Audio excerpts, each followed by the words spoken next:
औज़ुबिल्लाहि मिनश्शैतानिर्रजीम बिस्मिल्लाहिर्रहमानिर्रहीम रब्बि इश्रह ली सदरी वयस्सिर ली अमरी वहलुल उक़दतम मिन लिसानी यफ़क़हू क़ौली। अस्सलामु अलैकुम everyone, my name is Nishat Ahmad and welcome to another podcast. So आज के इस पॉडकास्ट के अंदर इंशाल्लाह हम ड्रामा इंडस्ट्री के ऊपर बात करेंगे और स्पेसिफिकली पाकिस्तान की ड्रामा ड्रामा इंडस्ट्री के किस तरीके की आजकल के दौर में हम देखते हैं कि जिस तरह के ड्रामा प्रोड्यूस हो रहे हैं कि उसमें मोस्टली ड्रामास का जो भी गोल होता है वो माइनॉरिटी के इश्यूज को ज़्यादा डील कर रहा होता है और इस तरह के इश्यूज जो कि सोसाइटी में ना होने के बराबर होते हैं। तो आखिर इनके पीछे क्या वजह होती है कि ऐसे इश्यूज को क्यों हाईलाइट किया जा रहा होता है जबकि उस कम्युनिटी के इश्यूज को बिल्कुल इग्नोर किया जा रहा होता है जो कि मुआशरे के अंदर हकीकत में हो रहे होते हैं और वो मेजर इश्यूज होते हैं। जबकि इसके बरक्स इस तरह का कंटेंट दिखाते हैं जो कि हमें कभी भी हमें मुआशरे में किसी भी अ, डोमेस्टिक लेवल के ऊपर वो चीज़ें बहुत ही कम देखने को मिलती हैं। और दूसरी तरफ हम ये भी देख रहे हैं कि आजकल के ड्रामा में एलजीबीटीक्यू टाइप कंटेंट को भी ज़रा-सा टच दिया जा रहा है। कोई ना कोई ड्रामा जो कि हिट होने लगता है, उसके अंदर कोई ना ऐसा सीन ज़रूर आ जाता है जो कि इन सारी चीज़ों को हमें फ्लेवर दे रहा होता है। सो इन सब पे बात करने के लिए हमारे साथ एक गेस्ट ने भी जॉइन किया जो कि माशाल्लाह पास्ट के अंदर एक राइटर रह चुकी हैं। सो अस्सलाम वालेकुम मैम सनोबर, कैसी हैं आप? ठीक हैं? वालेकुम अस्सलाम। जी, अल्हम्दुलिल्लाह बिल्कुल ठीक-ठाक हूँ। आप बताएँ आप कैसे हैं? अल्हम्दुलिल्लाह ma'am, thank you so much आपने हमें टाइम दिया। सो माशाल्लाह मैम, पास्ट में आप राइटर भी रह चुकी हैं, तो थोड़ा-सा अपने बारे में बताएँ, अपना इंट्रोडक्शन करें कि क्या आपका एक्सपीरियंस रहा इस हवाले से? बिस्मिल्लाहिर्रहमानिर्रहीम। जी, मेरा नाम सनोबर खान है और राइटर की हैसियत से पास में जो है वो मैं अपने बारे में थोड़ा-सा इंट्रोडक्शन बता देती हूँ कि राइटर तो मैं अब भी हूँ और बीइंग अ राइटर जो है मुझे ऐसा लगता है कि ये आप हमेशा से होते हैं। अल्लाह ताला की तरफ से ये देन होती है आपको, कि आपको जो है कलम की ताकत दे के जो है वो पैदा किया जाता है। फॉर्म कोई बिल्कुल, भी हो सकती है आपकी। आप नसर में लिख सकते हैं, नज़म में लिख सकते हैं, यानी कि आप अपने ख़यालात का इज़हार करते हैं और ये सबसे बड़ी ताकत, सबसे बड़ी क़ुव्वत होती है और कलम तो आपको पता है कि कलम के साथ एक सूरत जो है वो कुरान पाक में मौजूद भी है, यानी कि ये सबसे बड़ी बिल्कुल। ताकत है और जो आपको अल्लाह ताला ने अगर दे के भेजी। तो ये क मुझे बचपन से अल्लाह ताला ने जो है ना ये अनायत फ़रमाई थी अल्हम्दुलिल्लाह, जिसका मैं जितना शुक्र अदा माशाल्लाह। करूँ कम है। हाँ, अंदाज़ा जो है वो मुझे इसका इतना आइडिया नहीं था। तो आइडिया जो है वो मुझे एक उस्ताद के दिलाने से हुआ कि मैं ड्रामा लिख सकती हूँ। वो ओके, हँसी-मज़ाक में लिख अच्छा, दिया मैंने। अच्छा। तो इस तरह से जो है ये बात हुई थी, लेकिन लिखती मैं अब भी हूँ, लेकिन मैं ड्रामा नहीं लिखती, मैंने क्विट कर दिया था। जब मुझे अंदाज़ा ओके, हुआ कि हमारी इंडस्ट्री में क्या मामलात हैं। तो वो आहिस्ता-आहिस्ता जैसे ये बात इंशाल्लाह आगे बढ़ेगी, आपको आइडिया होगा मैंने क्यों इंशाल्लाह। क्विट कर दिया था इस चीज़ को। ओके, ओके, इंशाल्लाह, इंशाल्लाह मैम। ठीक है, माशाल्लाह। तो मैम थोड़ा बताएँगी कि कौन से आपने ड्रामा पास्ट में लिखे थे और क्या उनका नाम था बेसिकली? बेसिकली ये हम मेरे उस्ताद थे जो कि न्यू कमर्स को प्रमोट कर रहे थे, वो खुद भी न्यू थे, तो उन्होंने एक सीरीज़ थी, दिया नाम की सीरीज़ थी, उसके लिए ओके, न्यू कमर्स से ही लिखवाए थे। तो उसमें मैंने 3 सीरियल टाइप के लिखे थे, 1 एपिसोड बेस्ड थे ये। एक था सरेराह जो टकरा गई, एक था हमें यूँ ही मिलना था शायद शायद और एक का नाम तो मैं खुद भूल रही हूँ। अ, साथ कुछ लम्हों का था, शायद इस तरह से था ओ और 1-2 उन्हीं के ड्रामों में मैंने कैरेक्टर्स शॉर्ट लिखे हुए थे, उनको जो है वो कैरेक्टराइज़ेशन की थी। उन्हीं के लिए मैंने काम किया था क्योंकि वो बेसिकली मेरे उस्ताद थे, तो मैं उन्हीं के लिए हुँ, कर रही थी। तो मेरी अपनी तो कोई भी इंडस्ट्री में इतनी जान-पहचान थी नहीं। Okay ma'am. Okay, okay ma'am, ठीक है। तो मैम, जैसे कि आप देख रही हैं कि आजकल के ड्रामा और जो आज से अगर हम 30-40 साल पहले चले जाएँ, तब के ड्रामा उनमें बहुत ज़्यादा फ़र्क आ रहा है। मतलब कि कुछ जी, ऐसे इंतहा। इश्यूज़ को प्रमोट किया जा रहा है, वो कभी-कभार ऐसे होते हैं कि बिल्कुल एक्सेप्टेबल नहीं होती वो चीज़ें और ना ही मुआशरे में वो देखने को मिल रही होती हैं और अगर होती भी होंगी, तो हो सकता है कि 1 इन अ 1000 केस होगा वो। मगर उसी 1 इन अ 1000 के केस को देखते हुए जितने भी ड्रामाज़ प्रोड्यूस होते हैं, वो सारे के सारे उस चीज़ से रिलेटेड हो रहे होते हैं। अ, अगर हम एग्ज़ाम्पल ले लें कि यानी कि एक्स्ट्रा मैरिटल अफ़ेयर्स या फिर सास-बहू के झगड़े, टिपिकल एक फैमिली कल्चर दिखाया जा रहा होता है, तो इस बारे में आप क्या कहेंगी कि आखिर इसकी क्या वजह होती है कि ये चीज़ें ही बार-बार दिखाई जा रही होती हैं? देखिए जी, हमारे यहाँ जो ड्रामा देखा जाता है ना, वो एक टिपिकल तबका है जो ड्रामा देखता है। एक समझे जो टिपिकल मेंटालिटी है, वो अपनी हुँ, फ्रस्ट्रेशन निकालने के लिए ड्रामा देखता है। और हम ओके, उनका माइंड मेकअप नहीं करते कि चलें जी उनका माइंड मेकअप करने के लिए उनको एक नई चीज़ दिखाई जाए, एक नई सोच दी जाए, ताकि उनका माइंड जो है वो चेंज हो जाए। हम उनकी ही रूह की तस्कीन के लिए या उनकी जो गलत सोच है, उसकी तस्कीन के लिए उनको वही चीज़ें दिखाते रहते हैं जो वो देखना चाहते हैं। यानी कि अगर उनके घर में कोई चीज़ फुलफिल नहीं हो रही है या उनको नहीं मिल रही, उनकी नफ़सानी ख़्वाहिशात हैं, हम वही चीज़ जो है उनको स्क्रीन प्ले के तौर पे दिखा देते हैं, बस। ओके। और ये चीज़ हमने जो है वो अपने पड़ोस से जो है वो उधार ली थी थोड़े दिन के लिए कि चलें हमारी इंडस्ट्री चल जाए, लेकिन फिर हमने ओके, पी ली, घोल ली, वो तो बहुत आगे ही निकल गए बुराई में और हम जो है अभी तक बिल्कुल। उसी में अटके हुए हैं। हमने अच्छाई ना ली उसके बाद हम वहीं पे अटक गए। और क्योंकि हमारे नहीं, पास जो है ना बिल्कुल। सास-बहू का कल्चर कोई नहीं है। अगर दीन में देखा जाए या हमारे अपने कल्चर में देखा जाए, तो हमारे यहाँ तो सास-बहू का टिपिकल कोई हुँ, कल्चर था ही नहीं कभी भी। हमारे यहाँ तो चाहे वो हस्बैंड की मदर हो या फिर अपनी मदर हो, वो एक ही पैराए में देखी जाती थी। बिल्कुल ऐसे ही। हमारे हाँ, यहाँ तो ये चीज़ थी ही नहीं, ये तो हमने ली ही जो है वो इंडो-पाक के एक कल्चर से थी, जहाँ ये एग्ज़ैक्टली। टिपिकल है। नहीं, उसी वाक़ई चीज़ को बिल्कुल मैं हाइलाइट मानता किया हूँ कि जाता है। कि किसी भी कल्चर से जब भी कोई भी चीज़ आप अडॉप्ट करते हैं, तो उन चीज़ों को देखा जाता है कि जो कि उन कम्युनिटी के लिए भी ऑलरेडी फ़ायदा पहुँचा रही हैं और जब हम उन्हें अडॉप्ट करेंगे, तो हमारे लिए भी वो फ़ायदा पहुँचाएँगी। सो ऑब्वियसली मैं ये मानता हूँ कि जो कलम होती है उसकी वाक़ई बहुत बड़ी ताकत होती है और लिखने वाले पे डिपेंड करता है कि वो उस कलम को किस तरीके से इस्तेमाल करता है। आया वो लोगों की रहनुमाई के लिए इस्तेमाल करता है या लोगों को मज़ीद भटकाने के लिए। सो मैम बेसिकली हमें बताएँ कि एक्चुअली ड्रामा लिखा क्यों जाता है और इसके पीछे मकसद क्या होता है ड्रामा लिखने का? कि राइटर को क्या चीज़ें मलूज़ खातिर रखनी होती हैं ड्रामा लिखने से पहले? देखें जब विज़ुअल नहीं था ना, जब दिखाई कुछ नहीं देता था, तो पुराने ज़माने में ना दास्तान गोई जो है वो एक बहुत चीज़ होती थी जो कि लोग यूज़ करते थे किस्सों को बयान करने में और लोगों के ज़हन-साज़ी में भी और कहीं से आके कहीं और का किस्सा बयान करने में।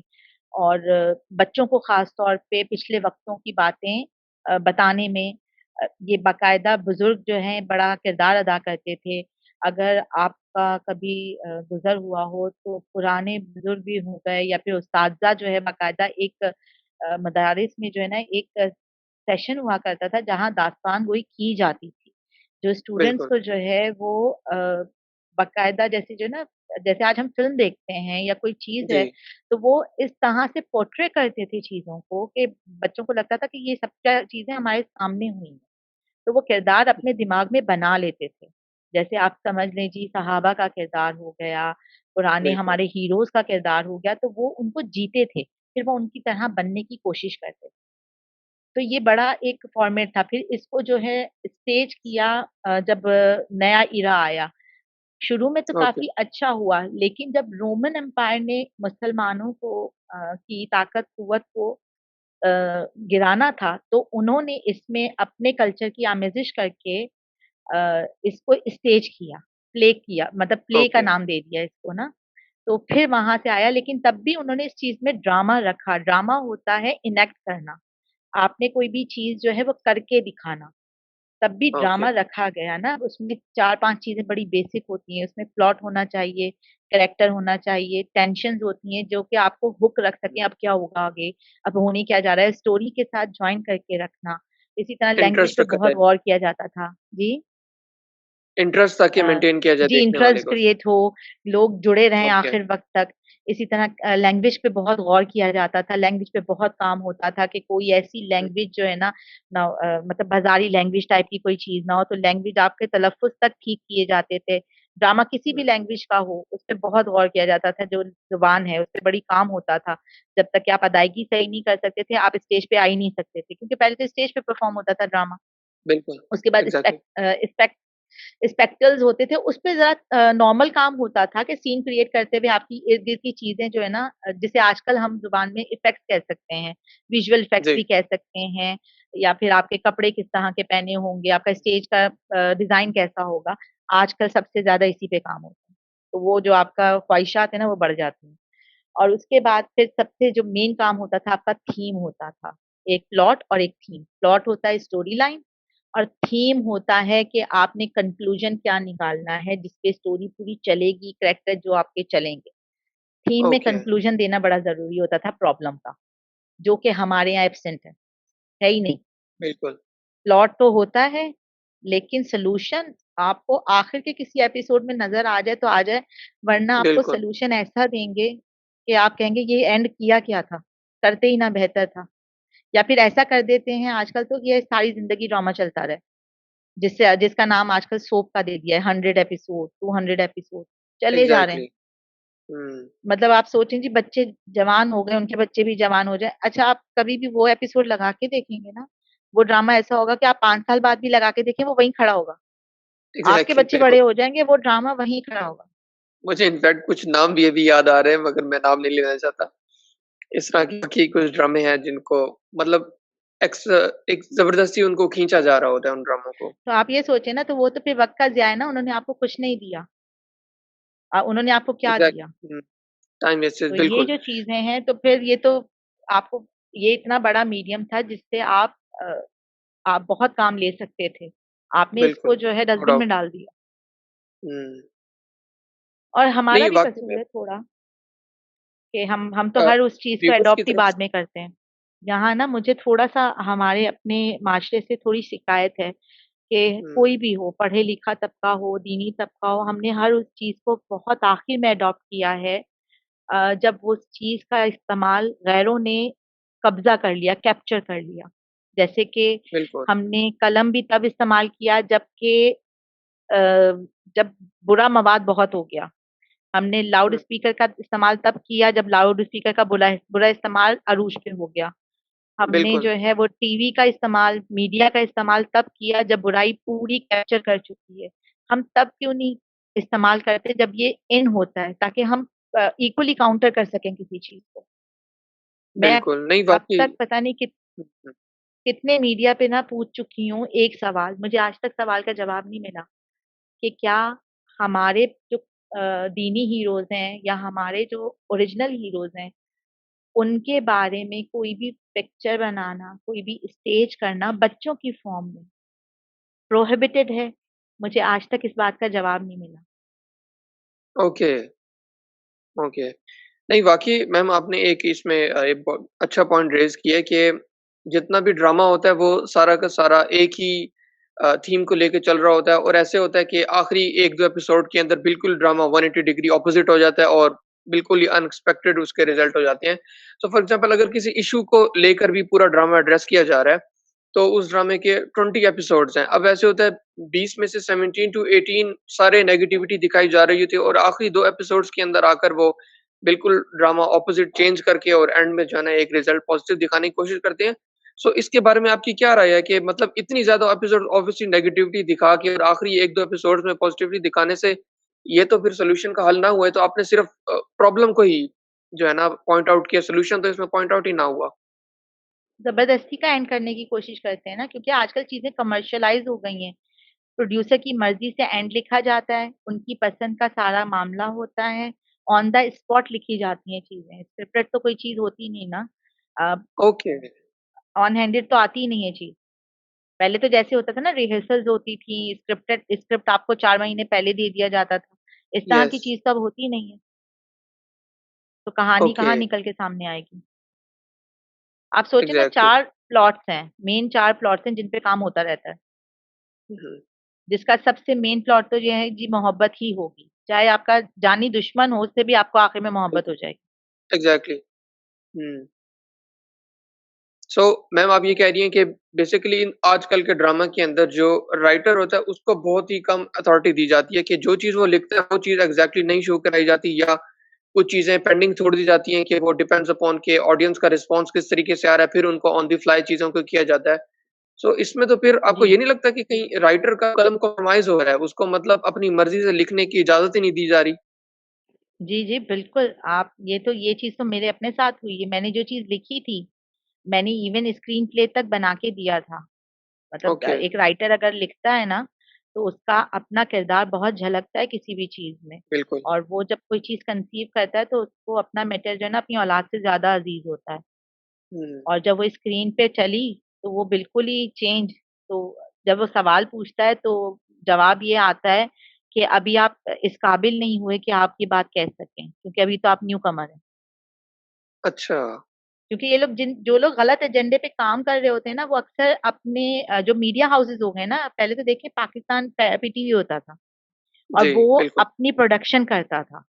तो हुँ, वो बहुत छान-बीन के और बिल्कुल छन्नी की तरह सब चीज़ों को गुज़ार के जो है ना, इवन उनके जो टॉक शोज़ होते थे, वो भी अगर आप उसकी लैंग्वेज देखें, आप पुराना कोई लैंग्वेज या टॉक शो देखें, उसकी लैंग्वेज ही सुन लें, आपको इतना सुकून मिलता है कि देखें हमने कोई अच्छी चीज़ सुनी है। बिल्कुल। आजकल के टॉक शोज़ अगर आप सुन लें, तो ज़ू माइने अल्फाज़ के अलावा कुछ भी नहीं। नहीं, बिल्कुल फैमिली शो के नाम पे ऐसी चीज़ें उसमें मतलब बताई जा रही होती हैं जो कि बैचलर्स भी बैठ के नहीं उनके सो कॉल्ड नहीं जोक सुन सुन सकते सकते। या जो भी चीज़ें प्रमोट कर रहे होते हैं। हुँ, अडल्ट अडल्ट बात हो रही होती है कि आप एग्ज़ैक्टली। 2 दफ़ा पीछे मुड़ के देखते हैं, कोई बच्चा तो नहीं सुन रहा था। हुँ, ये चीज़ें हैं, मतलब आप नहीं देखते, जैसे आप ड्रामा नहीं देखते, आप टॉक शोज़ तो फिर लामोहला आपको न्यूज़ चैनल्स ही देखने पड़ते हैं और एग्ज़ैक्टली वो मैम। एक टेंशन क्रिएट करते हैं आपके दिमाग पे अजीब और गरीब, क्या करेंगे आप? नहीं, बिल्कुल एग्ज़ैक्टली यही मेरा पॉइंट है क्योंकि टू बी ऑनेस्ट सिर्फ़ पाकिस्तान की भी अगर हम एग्ज़ाम्पल ना लें, सोशल मीडिया की ले लें या किसी भी मुल्क की ले लें, तो सोशल मीडिया या इस तरह के ड्रामा के ऊपर इस तरह का कंटेंट प्रमोट किया जाता है, जो कि ये चीज़ ज़ाहिर करता है कि किसी एक स्पेसिफ़िक इदारे या किसी स्पेसिफ़िक कम्युनिटी या किसी एक स्पेशल एजेंडा को लेकर सारी चीज़ें प्रमोट की जा रही हैं, उसी की तरफ डायरेक्ट हो रही हैं। मुआशरे के इश्यूज़ जो हैं, वो तो उठाने की बात ही नहीं होती। जो भी ड्रामा देखिए आप, कोई टिपिकल सिनेरियो ही पोस्ट किया जा रहा होगा। फॉर एग्ज़ाम्पल अगर हम किसी पाकिस्तानी ड्रामा की एग्ज़ाम्पल ले रहे हैं, तो आपने अभी पहले बताया कि हर ड्रामा के अंदर इन्होंने प्यार-मोहब्बत तो ज़रूर डालनी है। चाहे जो भी जी। ड्रामा है उसमें चाहे जंग हो रही है, चाहे दुश्मनी हो रही है, चाहे जो भी हो रहा है, एंड में उन्होंने ये वाला रिलेशनशिप डालना है और रिलेशनशिप भी देखें, चलें ठीक है अगर इस तरह का वो कुछ इंक्लूड करना चाहती हैं, तो एंड उसका रिज़ल्ट ये लाएँ कि वो एक हलाल चीज़ के अंदर कन्वर्ट हो। नहीं, वो उसी चीज़ के अंदर ही रहता है और उसी चीज़ को दिखाया जाता है। सो ऑब्वियसली इससे पैगाम तो बिल्कुल ही एक ऑपोज़िट ही चला जाता है। जी, बिल्कुल मुझे ये समझ नहीं आता कि हमारे यहाँ किसी हलाल रिलेशन को प्रमोट क्यों नहीं किया जाता? मतलब हुँ, एक चीज़ हो सकती है कि मैं भी एज़ अ राइटर देखूँ, जैसे कि हलाल रिलेशंस में भी बहुत सी चीज़ें हैं, मुझे नहीं बिल्कुल नहीं, लगता इस तरह है। के अगर मामलात दिखाए भी जाते हैं, तो उसका एंड रिज़ल्ट ये निकलता है कि लड़का-लड़की ने एक-दूसरे से निकाह करने के लिए अपने घरवालों को भी छोड़ दिया, अपने लड़का बाप से लड़ गया, लड़की घर से भाग गई। तो ऑब्वियसली जी, इनके प्रॉपर तरीके भी और जबकि मुआशरे में इस तरीके से नहीं होता। मतलब ये कोई हो सकता है कोई 100 में से कोई एक आधा केस हो कि इस तरह का मामला हो, जबकि बाकी प्रॉपर केसेज़ होते हैं कि तरीके से बात की जाती है, घर के अंदर रिश्ता भेजा जाता है। एक इस्लाम जी। ने हमें जो जायज़ तरीका दिया उसको फ़ॉलो किया जाता है। तो बजाए कि वो उन एक केसेज़ को रोकने की कोशिश करें, उसी को प्रमोट करके जो है ना ऑडियंस को मज़ीद ड्राइव किया जाता है कि ये भई ये तरीका है अपने जो है ना प्यार को हासिल करने का, जबकि बजाए कि वो इस्लामिक वैल्यूज़ को उन्हें प्रमोट करना चाहिए था। अच्छा मैम हम अपनी इसी ड्रामा के अंदर ही ये देखते हैं कि इश्यूज़ के सॉल्यूशन अभी जिस तरह आपने बताया बिल्कुल ही एक ऑपोज़िट प्रोवाइड किए जाते हैं और रिसेंटली अभी कुछ ऐसे ड्रामे चल भी रहे हैं जिसके अंदर फॉर एग्ज़ाम्पल अगर हम वुमेन एम्पावरमेंट एम्पावरमेंट की ही बात कर लें, तो ये मुझे हमेशा से ड्रामाज़ के साथ इख्तिलाफ़ रहा है कि वुमेन एम्पावरमेंट के लिए उसे एज़ अ मेल या अपनी उस मॉडेस्टी के अंदर उससे बाहर निकलने की क्यों ज़रूरत पड़ती है? कि मतलब ज़रूरी एक लड़की अपने घर से बाहर निकल के बोल्ड होगी, अपना जो है ना वो निकाब नहीं करेगी, तो फिर ही वो एम्पावरमेंट शो होगी या वो लड़की लड़का बनेगी, तो फिर ही उसको एज़ अ हम स्ट्रॉन्ग कंसिडर करेगा मुआशरा, जबकि हकीकत में तो ऐसा नहीं होता। तो ड्रामाज़ में ये चीज़ें ही क्यों दिखाई जाती हैं कि अभी एक रिसेंटली ड्रामा चल रहा है उसका नाम मैं नहीं लेना चाहता, बहरहाल व्यूअर्स समझ गए होंगे और आप भी समझ गए होंगे कि मैं किसके बारे में बात कर रहा हूँ, कि लड़की को आपने जब स्ट्रॉन्ग दिखाना है तो उसको लड़के में क्यों कन्वर्ट करते हो भई? कहीं क्योंकि कलम की ताकत है, राइटर के पास माशाल्लाह वो चीज़ों को अपने एक बहुत ही खूबसूरत अंदाज़ में लेके चल सकती है या चल सकता है। तो अगर आपने किसी वुमन को स्ट्रॉन्ग दिखाना भी है, तो उसको वुमन के अंदर रखकर ही स्ट्रॉन्ग दिखाएँ ना, आप उसको अपोज़िट जेंडर में क्यों लेके चले जाते हैं? तो ये एक मुझे इख्तिलाफ़ रहा है इनके अभी ड्रामाज़ की तरफ से, तो इसमें आपकी क्या राय है? नहीं, अगर औरत मज़बूत है ना, तो वो बीइंग अ औरत ही मज़बूत हो सकती है। ये बिल्कुल। किसी भी कमज़ोर शख्सियत की अलामत होती है, जब वो अपने ऊपर किसी और का लिबादा ओढ़ते हैं, चाहे वो मर्द बनने की हम्म। कोशिश करते हैं, तो ये शख्सियत की कमजोरी होती है। क्योंकि एक बेहतरीन औरत की अलामत जो है ना वो ये है कि जब वो घर के अंदर है तो वो औरत है, और अगर घर के अंदर से उसके मर्द नहीं है घर में, तो वो अपने घर का मर्द इस तरह से है कि वो बीइंग अ औरत मर्द है, कि उससे लोग बिल्कुल। खौफजदा हैं, उससे और लोग जो है वो डरते हैं औरत होते हुए, कि वो इतनी मजबूत है कि उसे किसी मर्द की जरूरत नहीं है, वो औरत की शख्सियत में भरपूर है। उसका बोलना, उसका रहना, उसका चलना फिरना। और हमारे यहाँ एक और बहुत गलत कॉन्सेप्ट, असल में वो थोड़ी-सी वही वाली बात है ना कि हम दीन को पढ़ते नहीं हैं, हम दीन पे सिर्फ़ ऑब्जेक्शन करते हैं। हम दीन के बारे में समझते नहीं हैं, उसको स्टडी नहीं करते हैं, हम सिर्फ़ तनकीद करते हैं। हम ये कहते हैं जी एग्जैक्टली। दीन में जो है वो हम एम्पावर नहीं दी है, हमें पावर दी ही नहीं है दीन ने, हमें दीन ने कमज़ोर किया है। जितनी हमारे दीन ने हमें पावर दी है, किसी ने नहीं दिया। और पर्दा हमें कमज़ोर करता है, बाखुदा पर्दा हमें कमज़ोर नहीं करता, हमें बहुत मज़बूत करता है। मुझे ये बताएँ, बेहयाई में आपको पावर कैसे मिल सकती है? एक इंसान होके आप मर्द हैं, ठीक है? आप भी बेहया होके अगर बाहर निकले तो आप कॉन्फिडेंट हो सकते हैं? नहीं, नॉट एट ऑल। नहीं हो सकते हैं ना, अगर आप एक मॉडेस्टी एब्सोल्युटली के नॉट। पहनावे के साथ बाहर नहीं जाएँगे, तो कभी भी आप कॉन्फिडेंट नहीं हो सकते। तो कोई भी इंसान, वो जानवर नहीं है। तो यहाँ पे एग्जैक्टली। जेंडर की बात ही नहीं आ रही है। कोई भी इंसान जो शऊर रखता है, अगर वो सही पहनावे के साथ बाहर नहीं जाता, तो उसमें कॉन्फिडेंस आ ही नहीं सकता। ये अभी रिसेंटली एक वाकया हुआ था ईरान का, जो सबने लोगों ने प्रोटेस्ट भी किया था, लड़कियों ने अपने हिजाब उतार-उतार के जो है वो आग में जलाए थे। तो मेरी अपनी बेटी ने मुझसे सवाल किया था कि इसमें हिजाब का कसूर है, मतलब एक हिजाबी लड़की को जला दिया गया। मैंने कहा बेटा इसको दीन से रिलेट मत कीजिए। बिल्कुल। क्योंकि ये दीन का मसला ही नहीं है, ईरान में और भी बहुत से मसाइल हैं। तो पहले जाके स्टडी कीजिए। फिर उसने रिसर्च किया, उसको बहुत सी वीडियोज़ मिल गई, उसने कहा आप ठीक थी मम्मा, ये दीन का मसला नहीं है, इनका अपना मसला है। नहीं, तो बिल्कुल हर वाक़ई चीज़ को ये कल्चरल इश्यूज़ को ना कई दफ़ा ऐसे होता है कि वो दीन के इश्यूज़ बनाकर उनको फिर सामने लाया जाता है और उनको चाहे बैश किया जाता है या उनके हक़ में बोला जाता है।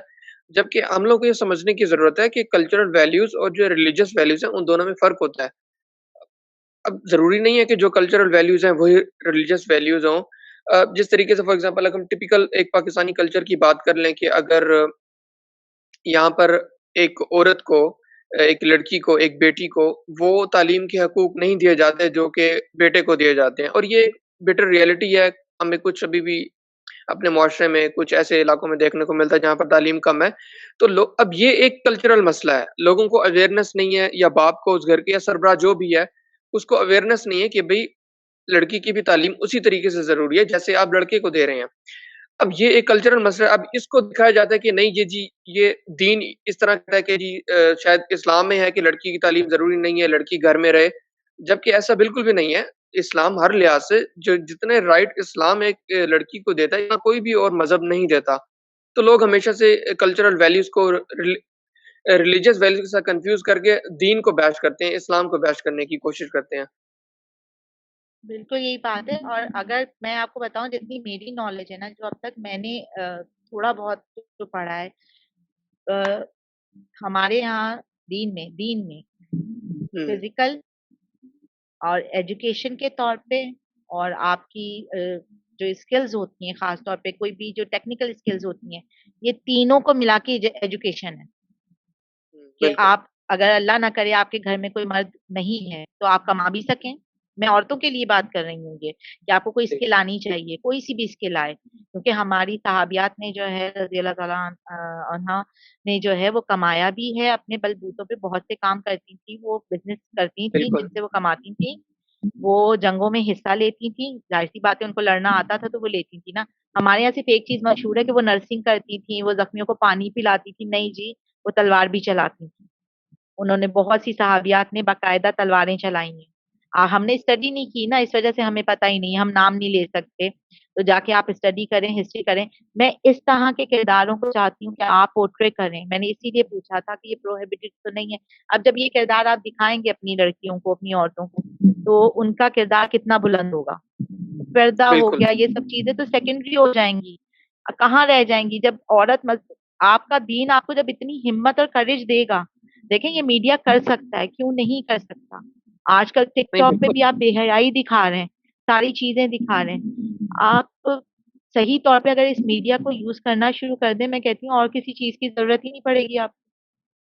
बिल्कुल। नहीं, वाक़ई मीडिया की पावर को तो हमेशा से इग्नोर किया जाता है, ऐसा ही। और वाक़ई आप बात बिल्कुल ठीक कही है कि माज़ी की औरत बहुत ज़्यादा स्ट्रॉन्ग होती थी, जबकि आजकल पता नहीं कौन-सा एक आइडियल लाइफ़स्टाइल बार-बार, ख़ास तौर पे फीमेल्स की ही मैं बात करता हूँ, क्योंकि जितनी भी मीडिया इंडस्ट्री, कॉस्मेटिक इंडस्ट्री और ये एड्स इंडस्ट्री है, इन सब का टारगेट एक फीमेल ही होती है कि फीमेल को एज़ अ प्रोडक्ट दिखाया जाता है कि भई उसको अपनी उस मॉडेस्टी से निकल के जब तक वो बाहर नहीं आएगी, जब तक वो अपना निकाब, हिजाब नहीं उतारेगी, तब तक वो स्ट्रॉन्ग वुमन नहीं हो सकती। तो एक बहुत बड़ा प्रोपेगेंडा करके ऑब्वियसली फीमेल्स को डिस्ट्रैक्ट किया जाता है, जबकि आपने जिस तरह बात की सहाबिया के बारे में, हमारे पास हिस्ट्री में मौजूद है कई ऐसी स्ट्रॉन्ग सहाबियाँ थी, जो कि आज की उनकी माशाल्लाह जो अपनी रूटीन थी, वो आज का मर्द भी वो इतनी टफ रूटीन फॉलो नहीं कर सकता। तो इतनी माशाल्लाह हमारे हमारी पास औरत एग्ज़ाम्पल्स आज भी मौजूद हैं। हमारी औरत आज भी बहुत मजबूत है। अगर आप गांव देहात में चले जाएं, मर्दों से ज्यादा टफ रूटीन है उनकी। बिल्कुल। वो जिस तरह काम शहरी करती हैं, मर्दों उन से पे क्यों नहीं वाक़ई उनकी बनाते? काफ़ी टफ होती है। उन पे बना लीजिए आप ड्रामा। उनकी जरा रूटीन तो दिखाइए आप। ठीक है, तालीम अगर वहां तालीम दे दे, मैं कहती हूँ हमारी शहर की एक औरत भी जो है ना उस रूटीन को फॉलो नहीं कर सकती। मेरे ससुराल जो है वो कश्मीर से ताल्लुक है। आप ओके, उनकी रूटीन देख लेना, सिर्फ आप अ, मैं कहती हूँ कि आप फॉलो नहीं कर सकते। शहर की औरत उस रूटीन को फॉलो नहीं कर सकती। हम तो 2 दिन में जो है ना हम खत्म हो जाएंगे वहां पे। पहाड़ से उतरना, पहाड़ों को चढ़ना, हुँ, वहां के मामला, सुबह सवेरे उठना और फिर मुस्कुराते रहना। मतलब स्माइल ही बिल्कुल, नहीं माशाल्लाह से खत्म होती, और सारा काम सर पे दुपट्टा रख के। माशाल्लाह। आप ये सोचें, बिल्कुल, उन्होंने तो देखिए कभी वो नहीं अपनी कहा कि हम मॉडेस्टी आजाद में रह नहीं है। रही हैं। हुँ, नहीं एग्ज़ैक्टली सारे यही काम बिल्कुल। करती हैं, सारी नॉलेज होती है उनको, सब चीजें, और सबका पूरे घर खानदान का ख्याल भी रखती हैं। आस पड़ोस की फिक्र भी होती है, कोई बीमार हो जाए तो पड़ोसियों को खाना तक बना के देती हैं। बिल्कुल, हम में माशाल्लाह। से कितनी, हमें तो पता भी नहीं होता हमारे पड़ोस में क्या हो रहा है। एग्ज़ैक्टली, नहीं वाक़ई इस बात से तो मैं आपकी बिल्कुल 100% एग्री करता हूँ। बेसिकली यही मॉडर्न दौर के अंदर ये सारा मामला इस तरीके से दिखाया जाता है कि शायद ये कल्चर है और यही रिलिजन है, जबकि इस तरह हकीकत में बिल्कुल भी नहीं है। तो और ये सारे के सारे जितने भी असूल हैं, ये ऑब्वियसली कोई इंसान किसी के ऊपर मुसल्लत नहीं कर रहा। ये एक प्रॉपर दीन है, एक इस्लाम है, एक अल्लाह ताला की तरफ से ही अल्लाह ताला ने हर सेक्स को उनके रोल्स प्रोवाइड किए हुए हैं और उसमें उन्हीं की भलाई है। कोई इसमें बेशक। ऑब्वियसली अल्लाह ताला का तो कोई इसमें नुकसान या नफ़ा नहीं है माज़अल्लाह। ये अल्लाह ताला ने अपनी मखलूक की भलाई के लिए ही सारे तौर तरीके बताए हैं कि एक फीमेल ने किस तरीके से अपने मामलात को लेके चलना है, एक मर्द ने किस तरीके से अपने मामलात को लेके चलना है। जबकि इसके ऑपोज़िट नाम दिया जाता है जी फ्रीडम ऑफ स्पीच का या फ्रीडम ऑफ एक्सप्रेशन का, या जो भी फ्रीडम आप कह लें कि भई एक इस्लाम की बाउंड्रीज़ के अंदर बंद रहकर वो शायद फ्रीडम ऑफ एक्सप्रेशन या फ्रीडम उन्हें नहीं मिल सकती। जबकि अगर हम रियलिटी की बात करें तो to be honest there is no as such like freedom. आज़ादी तो इंसान के लिए है ही नहीं। फॉर एग्ज़ाम्पल हम एग्ज़ाम्पल के थ्रू इसको समझते हैं कि अगर कोई बात करता है जी उसको मज़हब आज़ादी नहीं देता और जो मज़हब रूल्स एंड रेगुलेशन या बाउंड्रीज़ लगाता है उसमें वो आज़ाद नहीं हो पाता, तो अगर आप मज़हब की फ़ॉलो नहीं कर रहे तो आप किसकी फ़ॉलो कर रहे हैं? Obviously there is a big media industry, एक एड्स इंडस्ट्री है, कॉस्मेटिक इंडस्ट्री है, जो कि आपको प्रॉपर कैम्पेन्स के थ्रू ड्राइव करती है और एक पॉइंट से लेकर दूसरे पॉइंट तक जब तक आप कन्विंस नहीं हो जाते, आपको वो लेकर आती है। तो इसका मतलब है आप तब भी आज़ाद नहीं हैं, आप एक कॉस्मेटिक इंडस्ट्री की एड्स कैम्पेन का शिकार हुए हुए हैं और उसके थ्रू आप जाकर जो भी एक्ट लेते हैं, चाहे आप कोई एक प्रोडक्ट खरीदते हैं या कोई भी आप लिपस्टिक, मेकअप व्हाटएवर खरीदते हैं, ऑब्वियसली उसके पीछे एक बहुत बड़ी कॉस्मेटिक इंडस्ट्री होती है जो कि अपनी एड्स कैम्पेन के ज़रिए आपको ड्राइव करके उस चीज़ के ऊपर लाती है, तो आज़ादी तो फिर भी नहीं है। तो बात वही भाई है कि वो देयर इज़ नो प्रोडक्ट आपको एज सच। चाहिए नहीं चाहिए, आप खरीद लेते हैं जाके। आप कौन हो जाते हैं एग्ज़ैक्टली, ना जाके। और वो आप गुलाम हो गए ना उनके। आजाद होते तो आप खरीदते ही नहीं, आप देखते जी मेरी जरूरत है कि नहीं है। वो इतना या लग्जरियस बना देती है उस चीज को, इतना अट्रैक्टिव बना देती है। तो हम असल में जो चीज है ना, हम सिर्फ कठपुतली हैं और हमें चला रहा है ये मीडिया। और हम सब चल रहे हैं इस बात पे। असल में जो है ना निशात भाई, मेरी बात समझी हो ना, अब तक अगर मैं अपना नजरिया बताऊं तो ये एजेंडा जो है ना मीडिया को सेट करने का, या मीडिया से जो मामलात हैं जो चला रहे हैं मीडिया को मेन, उनका मामला जो आपने थोड़ी देर पहले भी कहा था कि आप फेमिनिस्ट को इतना उजागर कर देना और खास तौर पे इस्लाम दुश्मनी के ही पीछे आ जाना, तो जो ये काम करते हैं ना उनके पीछे तो बहुत बड़ी कहानी है ना, एलजीबीटीक्यू वाली भी बात जो आपने कही थी, एग्जैक्टली। वो तो असल में दजाली फितना है ना, तो वो तो दज्जाल के या लिए जो राहें हमवार करने वाला मामला है ना, वो है कहानी। लेकिन हम काउंटर में क्या कर रहे हैं, हमें अपनी फिक्र होनी चाहिए। हमने अब तक कुछ किया है? हम जंग में हैं, हालत जंग में, और हम वो वाले जंगजू सिपाही हैं जो कि अभी भी ख्वाब गफलत में हैं। हमने अभी तक ना हथियार बनाया है, इस्तेमाल करना तो छोड़ ही देना, हमने तो अभी अपना बिल्कुल, हथियार भी नहीं बनाया कि हम किससे लड़ेंगे। मसला तो ये है हमारा, ना हमने अपने सिपाही दुश्मनी तैयार पहचान रहे किए हैं। हैं। हम तो उनके ही बने हुए ना, हाथ की कठपुतली बने हुए, हम उनके हाथ का आलेकार बने हुए, तो वो तो हमसे खेलेंगे। उन्होंने बिल्कुल। नहीं, मजे से हमें मुंतशिर किया हुआ है, और खुद फोकस होके हमें मुंतशिर किया हुआ है ना उन्होंने, और हम आपस में लड़ रहे हैं। हमारा फोकस दोस्त और कहाँ है? दुश्मन का फ़र्क ही नहीं पता हमें। पता ही कुछ नहीं है हमें। हमने मतलब, अगर आप मीडिया को, आप समझे, आपने सबसे पहले जब इजाद हुई ना, क्लैशनकोफ अगर इजाद हुई थी, कोई गन इजाद हुई थी, तो वो यूज मुसलमानों ने भी की होगी और काफिरों ने भी की होगी। तो जिसने जिस वजह से यूज की थी ना, उसको सवाब या गुनाह उस पे मिलेगा, पर्पस पे या उसकी नीयत पे मिलेगा ना। तो एग्ज़ैक्टली। मीडिया को भी आप ऐसे ही ले लेते, हुँ, लेकिन हमने ऐसे लिया नहीं। हम तो गुनाह और सवाब इसमें, जैसे अल्लाह माफ करे, ये सहीफा था कुरानी जिससे हमने सवाब और गुनाह कमाना था, हमने तो इसको चलाने के लिए अपना कोई रोल ही, किरदार ही नहीं अदा किया। अगर हमारे भी पीछे स्ट्रॉन्ग मीडिया के जो है वो इंडस्ट्री के पीछे हमारे चलाने वाले भी स्ट्रॉन्ग होते, जैसे आप सोच रहे थे हमारे यहाँ माफियाज हैं जो कि हमारी इंडस्ट्री चला रहे हैं, या हमारे बिल्कुल। यहाँ जो बहुत बड़ी बड़ी इंडस्ट्रीज चल रही हैं, ऐसा ही हमारा भी कोई बड़ा माफिया होता जो इंडस्ट्री मीडिया की चला रहा होता, जिसे हम कहते हैं जी ये बड़ा माफिया इस्लाम का माफिया है, तो हमें बिल्कुल, कोई कठपुतली बना पॉज़िटिव वे में सकता था? उसको यूज़ करता है, इस्लाम की वैल्यूज़ का हमें प्रमोट तो किया ये, जाता। हाँ, उसके बरक्स हुँ, देखिए तुर्की ने फिर भी कोशिश की, मुझे नहीं पता उसका एजेंडा क्या है क्या नहीं है, लेकिन उसने ज़हन साज़ी करने की कोशिश की। जैसे ही 2023 में उनका जो मुआहदा ख़त्म होने जा रहा है, उसमें हुँ, उन्होंने 5 साल पहले से जो है अपने लोगों की ज़हन साज़ी शुरू कर दी, कि अपने हीरोज़ को उजागर करना शुरू कर दिया, जो तुर्की के हीरोज़ थे। हुँ, वहाँ पे उन्होंने हॉलीवुड को टक्कर दे दी थी। जितने भी ड्रामास बने, ये देखें, ये कोई ढकी-छुपी बात नहीं है, वो भी आजकल के दौर का ड्रामा बनाया है उन्होंने अपनी तारीख में। और उनके मैंने सेकुलर ड्रामे भी देखे हैं जो उन्होंने अपनी जैसे हमारा आईएसआई है, इज़राइल का मोसाद है, हमारा जो ये तुर्की का जो है तश्कीलात है, इन पे जो ड्रामे बने हुए हैं। हमारे यहाँ एक भी ड्रामा है जो आईएसआई के लिए बना है। हमने आईएसआई को गंदा ही किया है। हमारी क्यों बिल्कुल। नहीं बनते? मैंने आपसे एक दफ़ा शायद किसी नॉवेल की बात की थी, कि नॉवेलों से हम दीन सीख नहीं सकते, लेकिन हम कुछ ऐसा ज़रूर क्लिक कर सकते हैं, जिससे हम सोचने पे मजबूर हो जाएँ, क्या दीन में ऐसा भी है? चलो पढ़ के देखते हैं। बिल्कुल, एक ड्राइव किया जा सकता है ऑडियंस को। नहीं, वाक़ई ये तो सोचने तो वाली चलिए बात है देख, कि यहाँ पर यहाँ पर मतलब मुस्लिम्स को खुद सोचना चाहिए कि वो किस को चीज़ पर अमल कर रहे हैं, कि वो अपने खालिक की बात पर मान रहे हैं, या वो उस टिपिकल मीडिया कैंपेन का, जो भी मीडिया प्रोपेगेंडा का शिकार हो रहे हैं, जिसको एक स्पेसिफिक फोर्सेस चला रही हैं। तो ऑब्वियसली सोचने की बात है हम लोगों के भी, कि हम किसके पीछे जा रहे हैं, किसकी मामलात को जो है ना हम आप प्रमोट करना चाहते हैं।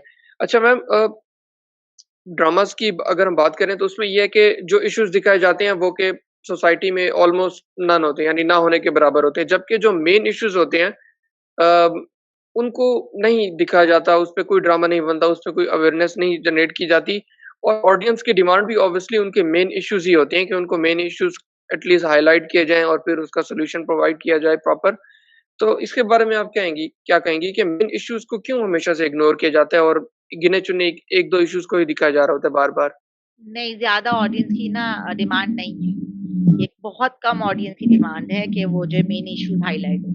मेजॉरिटी जो है ना आप देखें चाहती ही नहीं है, जो वो चाहती है ना ऑडियंस, वो दिखा दिया जाता है, तभी तो इतनी रेटिंग्स आती हैं, रेटिंग के ऊपर तो काम होता है। हमारी ऑडियंस की जहालत की वजह से तो ऐसे ड्रामाज आ रहे हैं। मैंने बहुत आपके बात करने के बाद भी ना 2-4 लोगों से इस तरह की बात की है, और मुझे जो रिजल्ट मिले हैं वो यही है कि नहीं बेहतरीन ड्रामा है, बेहतरीन एंड हुआ था और ये सब। तो मेरा बड़ी मायूसी हुई थी मुझे इस बात को, ऑडियंस ही इस तरह का ड्रामा देखना चाहती है।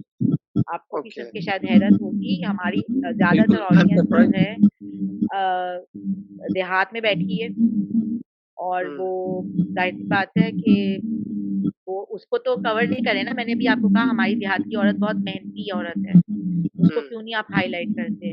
उसपे आप सही वाली औरत के इश्यूज़ को क्यों नहीं उठाते? उसके भी जो उठाए जाते हैं ना, वो वडेरा सिस्टम के उठाए जाते हैं, वो नेगेटिव इश्यूज़ उठाए जाते हैं, वानी के उठा बिल्कुल। दिए, ये जी कुरान से शादी कर दी, उनके जो मेन अच्छे इश्यूज़ भी नहीं उठाए जाते। चले मैं मानती हूँ, ये नेगेटिव इश्यूज़ हैं, इनको उठाना चाहिए, कि बाकी ये एक जाहिलाना रस्म है, इनको खत्म, तो इनको खत्म करने के सॉल्यूशंस भी तो दें ना।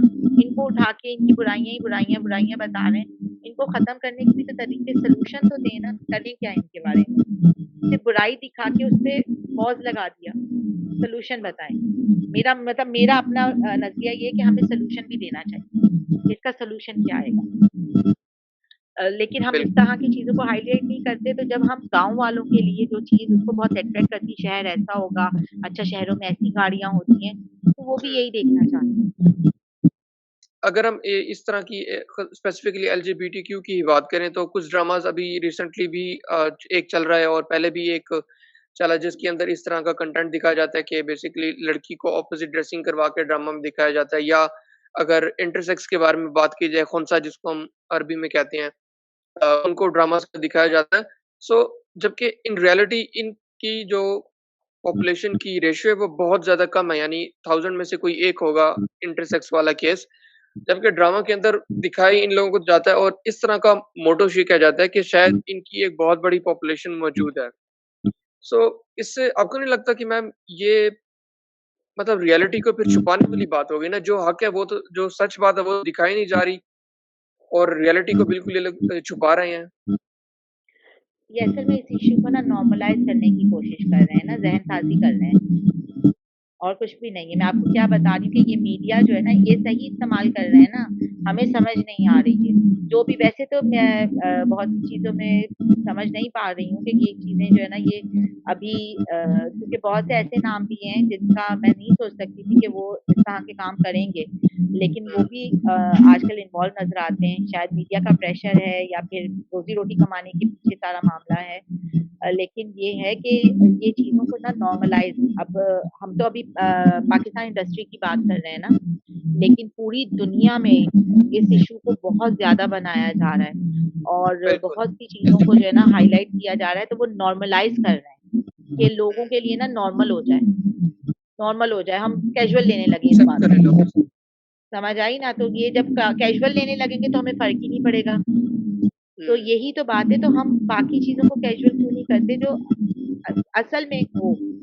आप ये सोचिए ना, आपने कभी किसी स्कूल को देखा है कि जिसने जो है एमिंग जो है वो कन्फर्म की हो कि मेरे स्कूल में जो सिखाई जाएगी। मैं जो हूँ कराटे अपने स्कूल में जो है ना वो मेरा होगा, तब तक ये करिकुलम में शामिल होगा। मेरे स्कूल में जो है वो हर सूरत में जो है ना कोई एक ऐसी स्किल सिखाई जाएगी, वरना ये जो है मेरे बच्चा जो है पास आउट नहीं हो सकेगा। यही चीज़ ड्रामा में दिखाई जाती है कि औरत को औरत नहीं बल्कि मर्द बना के दिखाया जाता है और इन ये इश्यूज़ को सीरियस लेने की ज़रूरत है क्योंकि ये कोई मज़ाक नहीं है। अगर हम दीनी पर्सपेक्टिव से बात करें तो माज़ी के अंदर कुरान में हमें मिलता है अल्लाह ताला ने कई कौमों को तबाह किया। उसके अंदर कई उनकी वजह थी शिर्क था कईयों ने पैगंबरों को कत्ल किया और कई इसके सब वजह थी और इन तमाम वजह में एक ये वजह भी थी कि ये एलजीबीटीक्यू एंड होमोसेक्सुअलिटी ये सारा तो ये एक बहुत सीरियस लेने वाली बात है कि इस वजह के ऊपर एक हमारे पास हिस्ट्री है कि पूरी एक कौम को तबाह कर दिया गया। तो सिर्फ़ ऐसे जो है ना लिखने की या ड्रामे की हद तक इन चीज़ों को बिल्कुल नहीं बनाना चाहिए क्योंकि ये मामलात काफ़ी सीरियस अ, लेने के काबिल हैं। आप सल्लल्लाहु अलैहि वसल्लम ने तो खुद कहा है कि मुझे डर है अपनी कौम से कि इनमें ये कौम लूत के जो हैं मामलात ना हों। बिल्कुल। नहीं, वाक़ई नबी अलैहिस्सलाम की प्रोफ़ेसीज़ मौजूद हैं इस हवाले से। बिल्कुल मैम आपके साथ एग्री करते हैं। अच्छा दूसरा हम ये भी देखते हैं कि हमारे कोई भी लीडर्स के ऊपर कोई ऐसा ड्रामा नहीं बनता जो कि माज़ी में गुज़र चुके हैं, चाहे वो दीनी लिहाज़ से हों या दुनियावी लिहाज़ से, कोई भी लीडर्स के ऊपर ड्रामा नहीं बनता। सिर्फ़ इसी तरह के बेढंगे इश्यूज़ को ही पॉइंट आउट किया जा रहा होता है, जबकि सलाहुद्दीन अय्यूबी के ऊपर रहमतुल्लाह अलैह पे बन सकता है। और कई सहाबा कराम की ज़िंदगी के ऊपर फ़िल्में या ड्रामाज़ बनाए जा सकते हैं, पूरे-पूरे सीरियल्स बनाए जा सकते हैं, जिस तरीके से तुर्की में हमें कुछ 1-2 देखने को मिले। तो इनके ऊपर भी ऑब्वियसली बहुत बड़ा काम हो सकता है और ये एक पूरी की पूरी डोमेन एम्प्टी है इस वक़्त। बनने चाहिए, मेरी तो ख़्वाहिश है बने और मेरी ख़्वाहिश है मैं लिखूँ। कुछ करना बिल्कुल। पड़ेगा, हमें ज़िंदा करने पड़ेंगे ये किरदार बच्चों के दिलों में। नहीं, बिल्कुल वाक़ई, जहाँ पर ये सारा मामला इस तरीके से ये लोग लेके चल रहे हैं, वहाँ पर मैं रिक्वेस्ट करूँगा आप जैसे और जो भी और राइटर्स हैं, कि वो इसी फ़ोर्स को इन तमाम मामलात के खिलाफ इस्तेमाल करें। वो इमाम हसन और हुसैन अलैहिस्सलाम की ज़िंदगी के ऊपर एक प्रॉपर बच्चों के लिए सीरीज़ बना अब सकते हैं और बिल्कुल कई आप और खुद मौजूद हैं। निशात आप खुद सोचें अगर हम लोग इस तरह की सीरीज़ बनाएँ, जो प्राइम टाइम में तो नहीं चलेंगी लेकिन बच्चों का जो टाइम था, जब हम छोटे थे बच्चों का टाइम होता था, हमने भी ऐनक वाला जिन्न देखा है, मैंने तो देखा है। मुझे आपका नहीं मालूम है, आप छोटे हैं मुझसे, लेकिन बिल्कुल, मैंने देखा एग्ज़ैक्टली। है तो हमें इंतज़ार होता था। हम छोटे थे तो हमें इंतज़ार होता था। तो अगर हम एक छोटा टाइम जो होता है बच्चों का शाम का, उस टाइम पे एक सीरीज़ चलाएँ बच्चों के लिए। देखें आप इंडिया को मैं लाख बुरा स कहूँ, वो अपने भगवान और पता नहीं किस-किस के किरदार बना-बना के करोड़ों सीरीज़, कार्टून्स बनाए उन्होंने। उनके बच्चों को याद हैं। देखें जब मीडिया ऐसा है ना, ठीक है, जो चीज़ हम नहीं दिखा सकते, हमारे दीन में न मना है, उनके कवायद के अंदर रहते हुए हम कुछ चीज़ें ऐसी बनाएँ जो हमारे बच्चों को भी याद हो। हम अपने हीरोज़ देंगे तो उनको याद रहेंगी ना। हम उनको लेगेसी देंगे तो वो आगे लेके जाएँगे ना, हम कुछ देंगे ही नहीं तो वो तो फिर आस-पड़ोस से ही लेंगे। बच्चे तो वो भी हैं।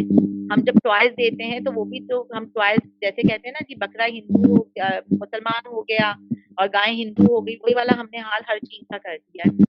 तो अगर हम देंगे कोई चीज़ तो ही तो बच्चे आगे लेके जाएँगे उस चीज़ को। अगर हमारे बच्चों को हम पूरा-पूरा इस तरह का किरदार देंगे तो हर बच्चा कोशिश करेगा कि मैं जो हुँ, हूँ ना बड़ा होके हज़रत इमाम हुसैन जैसा बनूँ, हज़रत इमाम हसन इंशाअल्लाह। जैसा बनूँ, हज़रत उमर फारूक जैसा बनूँ। अगर हम नहीं देंगे तो वो कैसे बनेंगे? उनको नहीं मालूम, उनका कसूर नहीं है, कसूर हमारा है।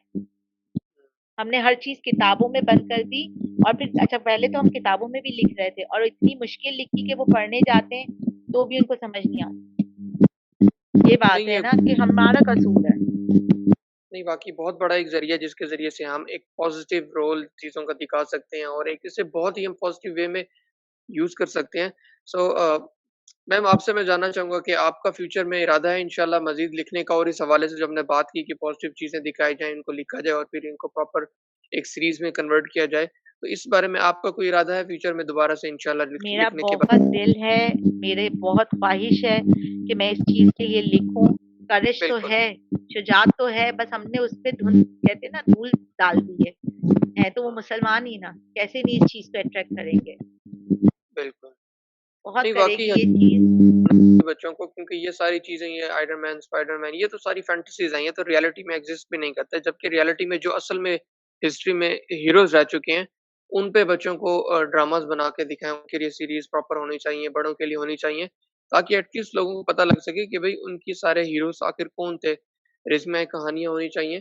सो बिल्कुल, कई लोगों ने, कई मुल्कों ने, इस्लामिक कंट्रीज़ ने सहाबा की ज़िंदगी के ऊपर पूरी-पूरी सीरीज़ बनाई, जिस तरीके से आपने अभी उमर सीरीज़ का नाम लिया, मैंने वो पूरी देखी हुई है। तो माशाअल्लाह उन्होंने बड़े ही मुनासिब और तरीके से सारा मामले को डील किए और कहीं भी उसमें बंदा नहीं कह सकता कि उन्होंने कोई गुस्ताखी कर दी है या किसी की बेहुरमती की है। तो चीज़ों को प्रॉपर्ली ले जाने का एक हल है। तो मैं तो आपसे रिक्वेस्ट करूँगा कि आप वाक़ई हमारे हीरोज़ के ऊपर एक पूरी एक ड्रामा लिखें और उसको एक मुनासिब तरीके से फ़िल्माया भी जाए। ताकि लोगों के लिए वो अच्छा अल्टरनेटिव हो सके और लोगों का इंटरेस्ट जो है वो चेंज हो सके। जितनी भी आज हम टेक्नोलॉज़ी इस दुनिया में देख रहे हैं, सारी इस्लाम की मरून मिन्नत है क्योंकि इस्लाम ने आकर इंसानियत को एक हकीकी तौर पे आज़ादी राय का मौका दिया। उससे पहले इस्लाम से पहले तो इंसान शिर्क और डिवाइन किंग के सिस्टम के अंदर ही मौजूद था कि जहाँ पर एक इंसान पूरी लोगों की पूरी रियासत के ऊपर काबिज़ था। या फिर शिर्क के अंदर अवाम से जब इस्लाम ने आकर इंसान को तौहीद दी और उसे कहा कि वो सिर्फ एक ही खुदा को मानने का पाबंद है और उसके अलावा वो किसी के अंडर नहीं काम करता। इस्लाम ने ही आके इंसानियत को असल में हकीकी तौर पे आज़ादी दी और उसको उसकी फितरत की तरफ जाने का मौका दिया। सो ऑब्वियसली हम अल्लाह से दुआ करते हैं कि अल्लाह ताला हम सबको इस्लाम के ऊपर सही मायनों में अमल करने की तौफ़ीक अता फ़रमाए। सो आमीन। उम्मीद करते हैं जी ये पॉडकास्ट आपके लिए नफ़ा बख्श साबित होगा। अगर इस पॉडकास्ट में मेरे से जज़्बात में कोई गलत बात निकल गई हो तो मैं अपने रब के हुज़ूर माफ़ी का तलबगार हूँ। इंशाअल्लाह अगली दफ़ा आपकी खिदमत में एक और टॉपिक के साथ हाज़िर होंगे। अंटिल देन मुझे इजाज़त दें। अस्सलाम वालेकुम व रहमतुल्लाह।